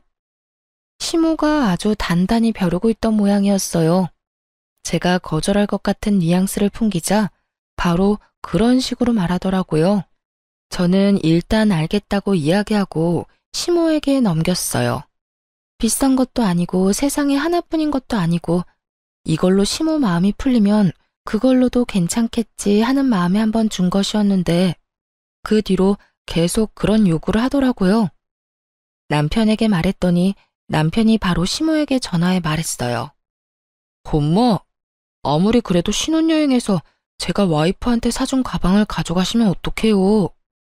그리고 어머니 가방 많이 갖고 계신 거 제가 잘 알거든요. 그러니까 저희 와이프 거 탐내지 마세요. 네 마누라가 그렇게 이야기했어? 내가 지껏 뺏은 거라고? 아니요. 어머니가 너무 원해서 드렸다고 하던데요. 근데 남이 선물한 것까지 원하는 건 좀 아니죠. 어머니 돈으로 사세요. 제가 매달 용돈도 보내드리고 아버지한테 받는 돈도 있으시잖아요. 왜 며느리 하고 있는 걸 달라고 해요? 제가 용돈 안 드리면 또 모를까. 돈을 주고 있는데 왜 남한테 뺏어요? 결국 남편은 아예 앞으로도 안 사줄 거라고 절대 그런 일로 우리 부부 괴롭히지 말라고 이야기하고 전화를 끊었어요. 남편의 과격한 말투에 좀 걱정은 됐지만 그래도 앞으로는 그런 일 없겠거니 했는데 그 뒤로는 더 집요하게 남들 모르는 곳에서 제게 요구를 하더라고요. 최대한 시모와 떨어져 있으려 해도 집안 행사에는 어쩔 수 없이 붙어 있어야 하는 일도 많았거든요. 그럴 때마다 계속 요구하더니 이번엔 제가 결혼할 때 친정아버지가 사준 가방을 달라고 하더라고요. 그거 예쁘네. 저번에 거 돌려줄 테니까 그거 나한테 줘. 그때 준 건 너무 어려 보였는데 이건 나한테도 딱 맞겠다 얘. 제가 가지고 있는 하나밖에 없는 명품이고 무엇보다 친정아버지의 선물이었으니 저도 줄 생각은 없었어요. 그런데 시모가 자신이 들고 있던 가방을 업고는 안에 든 물건을 우르르 쏟아 테이블 위에 올리더니 저를 쳐다보며 태연하게 이야기하더라고요. 뭐해? 너도 가방 비우고 어서 줘. 그 모습에 화가 난 제가 시모에게 말했죠. 어머님, 이건 저희 친정아버지가 선물로 주신 거예요. 누가 팔라고 해도 줄 생각 없고 어머님이 달라고 해도 드릴 생각 없어요. 다른 건 모르겠는데 이건 의미가 다르잖아요. 어머님이 이해 좀 해주세요. 그래서? 그럼 그거랑 똑같은 거 나한테 선물하면 되겠네. 안 그러니? 어머님, 현실적으로 불가능하단 거 잘 아시잖아요. 저 출산하고 아직 육아휴직 중이라 돈도 없어요. 그럼 남편한테 말해서 물어볼게요. 됐어. 기가 막혀서. 이 집에 들어올 때 딸랑 몸만 온 주제에 무슨 말만 하면 남편한테 물어볼게요? 물어보는 게 아니라 고자질이겠지. 아들을 어떻게 구워 삶았으면 아들이 엄마 힘든 건 아는 척도 안 하고. 너도 그러는 거 아니야. 네가 나를 얼마나 무시했으면 그런 짓을 하겠어? 시어머니 하는 말에 내내 해도 모자란데 무슨 말만 하면 그건 안 돼, 저건 안 돼. 흐이구, 내가 등신이지, 응? 시모가 그렇게 말하더니 기분 나쁘다는 듯 다시 가방을 정리하더니 저를 두고 다른 친척들이 있는 곳으로 가버리더군요. 그리고 거기서 친척들과 저한테 다 들리도록 이야기를 했어요. 며느리가 자기 무시한다. 아무것도 해온 것도 없는 주제에 시모 말에 꼬박꼬박 말대꾸만 한다고 사람들에게 다 퍼뜨리고 있더군요. 남편에게 말해봤지만 상황이 좋아지지 않았고 남은 건 시부밖에 없다고 생각했어요. 그래서 저는 시부에게 연락을 했어요. 그래, 그렇지 않아도 내가 먼저 전화하려고 했는데 너 잠깐 나오거라.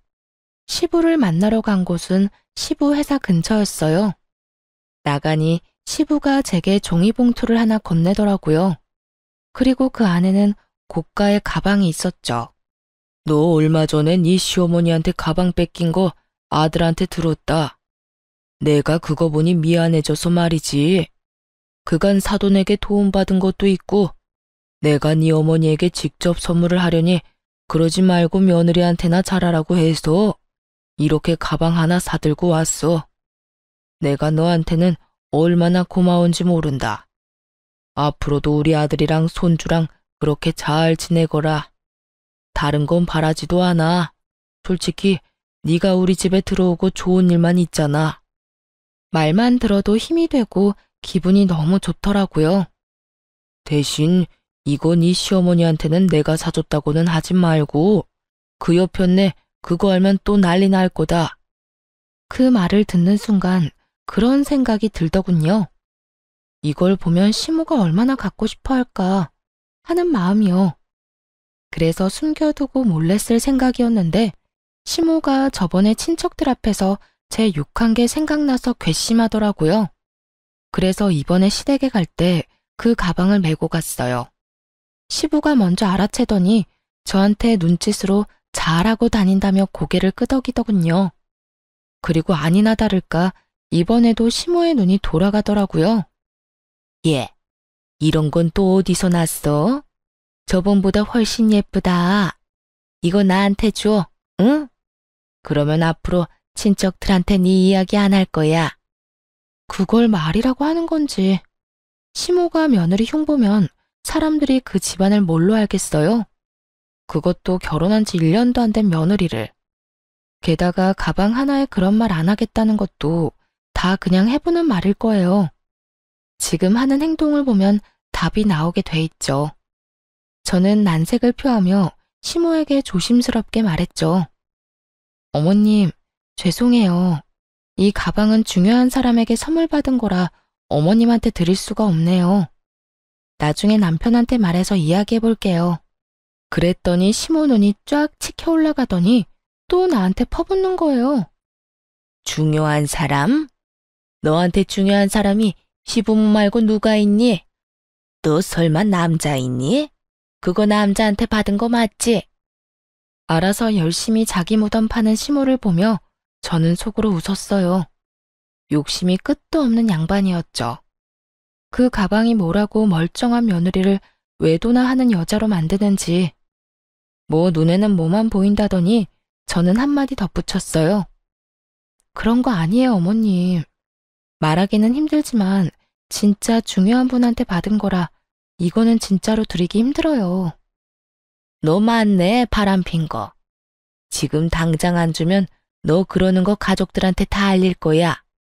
그러니까 빨리 내놓고 그 남자랑도 헤어져. 제가 뭐라 말하기도 전에 시모는 가방을 휙 낚아채더니 그 안에 있던 제 물건을 바닥으로 탈탈 털어냈어요. 그리고는 자기 어깨에 걸어보며 즐겁게 놀더군요. 저는 속으로 걸렸구나 싶은 마음에 불쌍하게 주섬주섬 물건들만 주워서 종이 가방에 넣었죠. 더 이상 시모에게 갖다부타 말은 하지 않고 저녁 때 집에 갈 때까지 기다렸어요.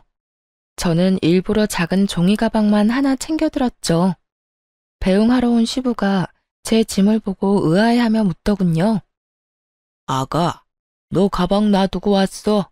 내가 가져오마. 여보, 그거 아니야. 이제 내 거니까 거기 놔둬요. 시부가 시모 이야기에 당황한 얼굴이 돼서 시모에게 되물었죠. 이게 왜 당신 거야? 걔가 나한테 줬다고요. 자기 불리해지는 거 싫으니까 바람 피우는 거 나한테 들켜서 내가 눈 감아주는 조건으로 그거 받은 거란 말이에요. 혼자 소설 쓰던 시모를 보며 시부가 황당한 얼굴로 되물었죠. 바람을 피워? 네, 그 가방 바람 피운 사람한테 받은 거라고요. 뭐라는 줄 아세요? 중요한 분한테 받은 거랍니다. 그게 외도남인지 뭐겠어요? 시부가 골 때린다는 표정으로 이마를 부여잡고 시모에게 물었죠. 그 중요한 분이 외도남이라고? 누가 그래? 딱 보면 척이죠. 이 비싼 가방을 그럼 누가 사줘요? 의기양양하게 말하는 시모는 그 이야기는 꺼내지 않기로 한 약속도 다 깨고 시부에게 구구절절 자기가 쓴 소설 이야기를 말하고 있더라고요. 그게 얼마나 웃긴지 그런 시모에게 시부가 꽥 소리를 질렀어요. 나다. 내가 사줬어, 이 옆에 내야. 시아버지가 사준 걸 시어머니가 홀라당 가져가? 도대체 당신은 생각이 있는 사람이야, 없는 사람이야? 당신이 이걸 왜 사줘요? 내가 며느리 집안에 받은 게 얼만데? 그럼 이런 거라도 해줘야 할 거 아니야? 당신은 양심이 없는 거야? 아니면 욕심이 눈을 가린 거야? 어떻게 남한테 선물 받았다는 걸 그것도 그런 난잡한 상상해가며 며느리 모함하고. 요새 친척들 사이에서 며느리 험담하는 것도 그래. 내 귀에 안 들어올 줄 알았어? 내가 그거 뒷수습하느라고 얼마나 힘든지 아냐고. 있는 사실만 말해, 있는 사실만. 당신 혼자 소설 쓰고 자빠져 있지 말고. 시부가 그렇게 말하며 가방을 탈탈 털어 시모 물건을 바닥에 냅다 던져버리고 제게 가방을 돌려줬어요. 그걸 보고 있던 시모가 저를 째려보는데 어쩌겠어요. 저는 줬는데 시부가 다시 돌려줬으니 다시 제 것이 된 것뿐이죠. 그리고 그 뒤로 시모는 제 것을 탐낸 적이 없었어요. 시부에게 한바탕 혼쭐이 난 모양이었어요. 이제야 시모가 제정신 차렸구나 싶었는데 그게 아니었어요. 그때 앙금이 남아있었는지 그 뒤로 저를 괴롭히는 일이 많아졌거든요. 특히 아무 쓸데도 없는 일을 계속 시키려고 했어요. 남편이 거의 막아줬지만 남편도 못 막는 일이면 무조건 트집 잡아 사람을 혼내고는 했어요. 게다가 하루 만에 다 할 수 없는 일을 시켜놓고 제대로 못하면 친정 부모님 욕을 엄청 했거든요.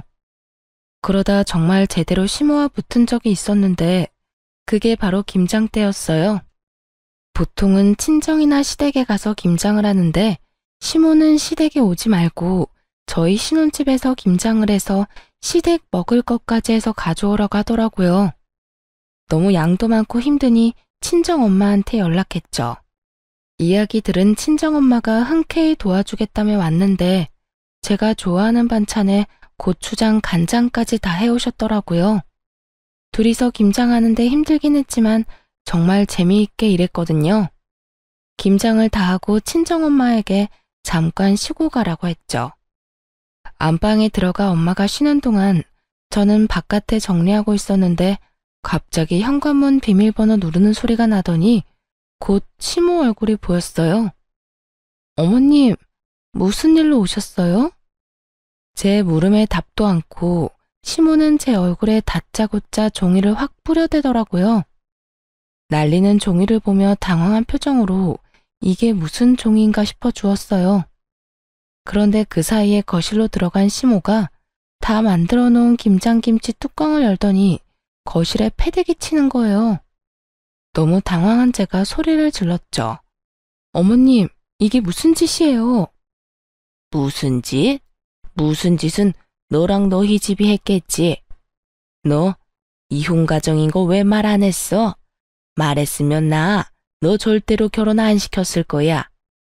다 부모 따라가는 법이라고 그 나물에 그 밥이지. 봐라, 네가 중간에서 이간질을 얼마나 했으면 남편도 아들도 다 네 치마폭에 쌓여 헤어나오지를 못해. 너 때문이잖아, 이 도둑년아. 밑도 끝도 없는 이혼 가정 이야기. 저야말로 당황했죠. 이게 이렇게 크게 화낼 일이었나요? 진짜 이해가 안 가더라고요. 어머님, 도대체 무슨 말씀하시는 거예요? 그리고 김치는 왜 이렇게 만들었어요? 너랑 네 어미가 만든 김치를 우리가 왜 먹어? 재수가 없으려니 이런 년이 집에 붙어가지고. 너도 내 자식 버리고 이혼할 가능성 충분해. 네 엄마가 그랬던 것처럼. 내가 다 조사해 봤어. 어쩐지 처음부터 마음에 안 들더라. 자기 마음대로 모든 걸 다 하려고 한 것도 그렇고 매번 남편 시아버지 내세워서 일 처리하려고 하는 것도 그렇고. 너 네 엄마한테 그렇게 배웠어? 어른한테 그런 식으로 하라고 배웠냐고? 저희 엄마 욕하지 마세요. 어디 가서 그런 소리 들으실 분 아니에요. 저와 시모가 싸우는 소리가 들리자 안방에서 선잠을 자고 있던 친정엄마가 깜짝 놀라 밖으로 나왔어요. 그런 친정엄마에게 시모가 소리쳤어요. 그래, 너 잘 만났다. 남자 버리고 다른 남자 만나서 사니까 기분 좋아? 그래서 네 딸년한테도 이런 식으로 하라고 가르쳤어? 남자가 다 네 말대로 할 줄 알지? 내 남편 어떻게 구워 삶았는지 모르겠지만 너희들 다 오늘부로 끝났어. 재혼 가정? 그딴 인간들 내 아들하고 엮이는 거 내 눈에 흙이 들어가도 못 봐. 지금 당장 헤어지도록 만들 거라고. 악에 받쳐 소리 지르는 시모를 두고 보다 못한 친정엄마가 시부에게 전화를 걸었어요. 오빠, 빨리 애들 집으로 와. 지금 완전 난리도 아니야. 쉬는 날이었고 시부가 근처에 있었기에 금방 올 수 있었어요. 그리고 엉망진창이 된 집을 보며 시부가 어이없다는 듯 말했어요. 이게 지금 이 난장판이 뭐 때문에 이렇게 된 거야? 오빠 처가 그랬지. 며느리한테 김장 혼자 하라고 시키더니 이것 좀 봐. 김장한 거 다 엎어놔서 쓰지도 못하게 만들고. 내가 우리 애들 먹으라고 만들어준 반찬도 쓰레기통에 다 쳐넣더라. 이게 대체 어떻게 된 일이야? 당신이 진짜 이랬어? 나 아니에요. 저 사람들이 거짓말하는 거지. 어머님, 거짓말하지 마세요. 저희 집에 아기용 홈캠 달아놔서 그 상황 다 찍혔거든요. 제 말에 시모 얼굴이 하얗게 변했어요. 이렇게 큰 사고를 쳐놓고 발뺌으로 넘어가려고 하다니 도대체 생각이 있는 사람인 건지 없는 사람인 건지. 그렇지만 시모는 개의치 않고 시부에게 붙어서 말하더라고요. 내가 한 거긴 한데 이 사람들 믿을 만한 사람도 아니야. 세상에 당신 고향 친구라는 저 여자도 재혼 가정이더라고. 그것도 우리한테 속이고 결혼까지 했잖아요. 내가 여태껏 사돈 얼굴 봐서 도와주고 참아준 건데 이게 도대체 무슨 꼴이냐고. 우리가 왜 저 여자한테 뒷조사까지 당해야 해? 내가 이혼하고 재혼한 게 그렇게 나쁜 일이야? 그게 뭐가 그렇게 잘못했다고 여기서 이 난리야. 그리고 그런 것 때문에 화내는 것도 아니잖아. 결혼할 때 그 예단 예물 안 해온 걸로 그렇게 괴롭히더니 애가 가지고 있는 물건을 뺏으려고 하질 않나. 그러더니 이번에는 하다 내 결혼 생활로 애를 괴롭혀? 이미 애들 결혼했고 잘 살고 있으면 됐지. 시부는 어지럽혀진 거실 바닥을 물끄러미 바라만 보고 있더니 푹 한숨을 쉬었어요. 그리고 여전히 의기양양하게 서 있는 시모에게 말했죠. 당신 오늘 가서 짐 싸. 무슨 짐을 싸요? 당신이 제일 싫어하는 이혼해 줄 테니까 우리 집에서 나가. 그 얼굴 꼴도 보기 싫으니까 나가라고. 갑작스런 시부의 이혼 선언에 모두들 놀라서 눈만 껌뻑였어요. 그게 무슨 소리예요? 화난 거 알지만 그런 이야기는 장난으로도 하면 안 되죠. 누가 장난이래? 내가 장난치는 걸로 보여? 이 집안이 당신 때문에 하루도 조용할 날이 없어. 내가 당신이랑 결혼하고 나서 매번 했던 말 있지? 제발 욕심 좀 줄이고 살라고. 며느리 들어오더니 더 심해졌잖아. 그럼 며느리를 내보내야지 왜 날 내보내요? 그럼 자식 새끼 늙어 죽을 때까지 호래비로 만들 셈이야? 아니면 우리 집 배 끊기게 만들려고? 나가려면 당신이나 나가. 싫어요. 못해요. 안 나갈 거라고요. 어떻게 몇십 년을 같이 살았는데 이런 식으로 이혼을 하자고 해요? 이혼 못해? 그럼 며느리랑 아들 일에 앞으로 입도 뻥긋 하지 마. 그거 지킬 수 있으면 이혼은 안 할 거야. 그건 말도 안 되죠. 제가 시어머니인데 우도른인데 애들한테 말도 못하면 그게 무슨 어른이에요? 그래? 그런데 어쩌나 우리 애가 결혼할 때 사돈한테 빌린 돈이 있어. 그걸 지금 당장 갚으라고 하면 못 갚거든.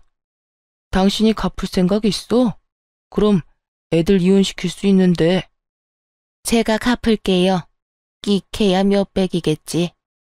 꼴랑 입원비 빌려주고 여태 생색내는 것도 웃겼으니까. 몇백?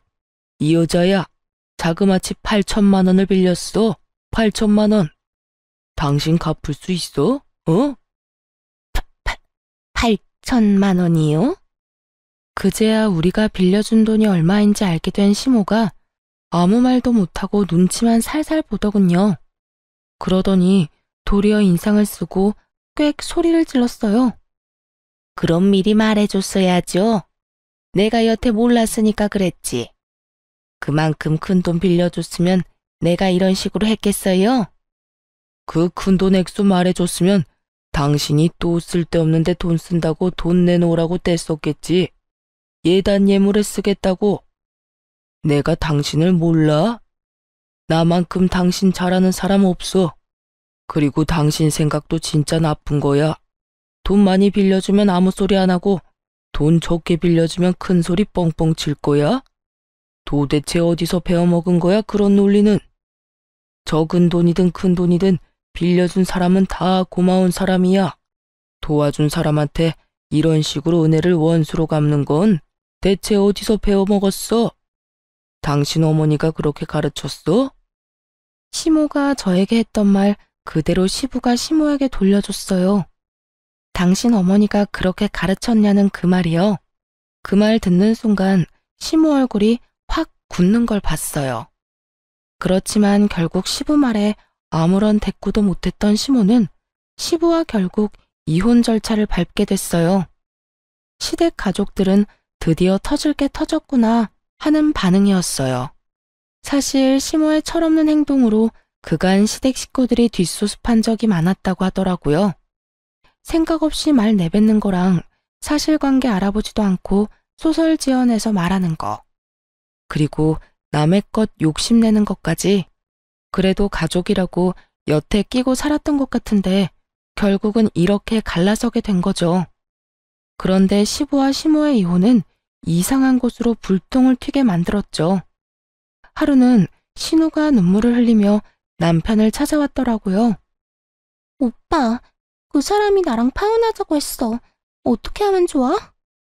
신우는 남편보다 5살 어린데 시부와 시모가 이혼하기 전에 한번 보러 왔었거든요. 그때 날 받아놓고 결혼식 기다리고 있었는데 중간에 시부와 시모가 헤어졌잖아요.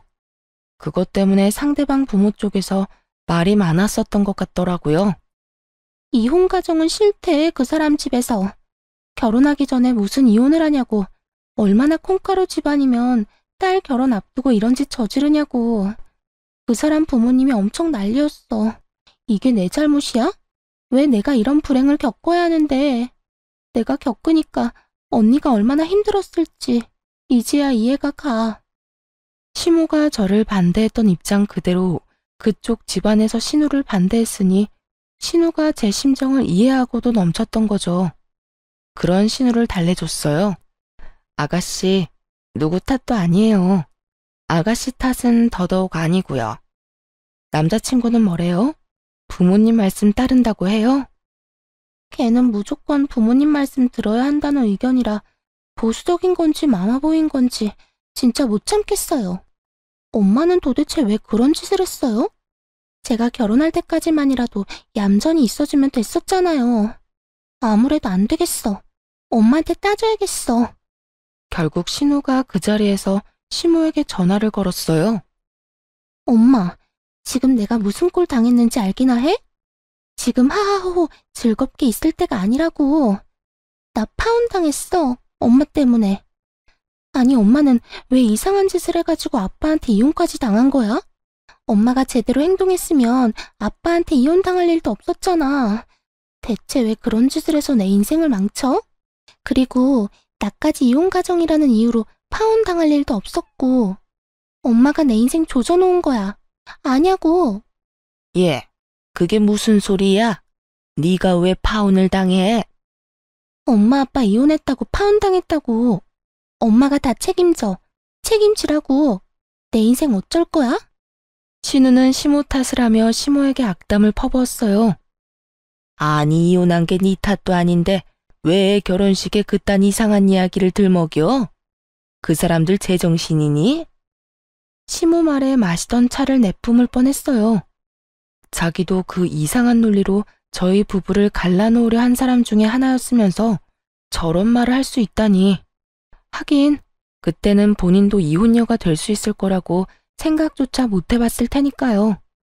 엄마, 앞으로 나한테 연락하지 마. 엄마가 내 인생 망쳐놓은 거 나 절대로 못 잊어. 엄마랑 인연 끊고 엄마 없는 사람으로 살 거야. 예, 너는 나한테 그러면 안 되는 거야. 내가 너희를 어떻게 키웠는데? 그러지 말고 이 엄마가 어떻게든 되돌려보마. 그러니까 이런 식으로 감정적으로 굴지 말고. 여보세요? 여보세요? 다 늦었어. 시모 말이 끝나기도 전에 신우가 전화를 끊어버렸어요. 그 뒤로도 시모가 계속 신우에게 연락을 했지만 신우가 연락을 받지 않았다고 하더군요. 시모는 그제서야 자신이 이혼한 게 실감이 난 건지 딸의 말에 충격이라도 받았는지 시부와 남편에게 전화해서는 매일같이 울며 매달렸대요. 그렇지만 이미 가족들은 시모 행동에 이미 모두 질린 상태였고 더 이상 뒤치다꺼리도 하고 싶지 않아 했죠. 그렇게 철없고 욕심 많은 시모는 가족들에게 모두 버림받고 나가 떨어져 버렸어요. 나이가 들면 가족이 제일 좋다는 말이 있죠. 남편은 시모에게 용돈은 꼬박꼬박 보내요. 그렇지만 만나지는 않아요. 그것도 애들 데리고는 절대요. 시모가 저와 친정어머니에게 한 짓을 보고 애한테 나쁜 생각이라도 심을까봐 걱정된다고 말할 정도거든요. 남편은 그때 시모가 저희 거실에 김치 다 뿌려놓은 홈캠 영상을 보고 완전 분노했었거든요. 남편이 가서 시모에게 따진다는 거 시부가 이미 다 해결했다고 말리느라 그날 정말 고생했어요. 시모도 그런 식으로 아나무인으로 굴지 않았다면 적어도 남편과 척지고 살지는 않았을 텐데요. 자기가 뿌린 씨를 알아서 거둔 거죠. 시모도 이제 어르신 소리 들을 나이니 나이 먹으면서 제발 철도 같이 들었으면 좋겠네요. 이제 와서 너무 늦기는 했지만요. 살다 보니 이런 일도 겪고 참 세상 사는 게 제 맘 같지만은 않더군요. 그래도 이제야 어떻게든 정상적인 생활이 되어서 다행이라고 생각해요. 편견을 가진 시모가 결국 본인 스스로 그 편견을 뒤집어 쓰게 될 줄 아무도 몰랐겠죠? 그리고 모든 가족이 자신을 버릴 거라는 생각도 못했을 거고요. 시모를 보면서 생각나는 게 하나 있어요. 반면교사라고 하죠. 저 사람처럼은 절대 되지 말아야겠다. 그 마음이요. 쓰다 보니 글이 길어졌네요. 긴 글 읽어주셔서 감사하고 여러분들은 행복한 시간만 보내셨으면 좋겠어요.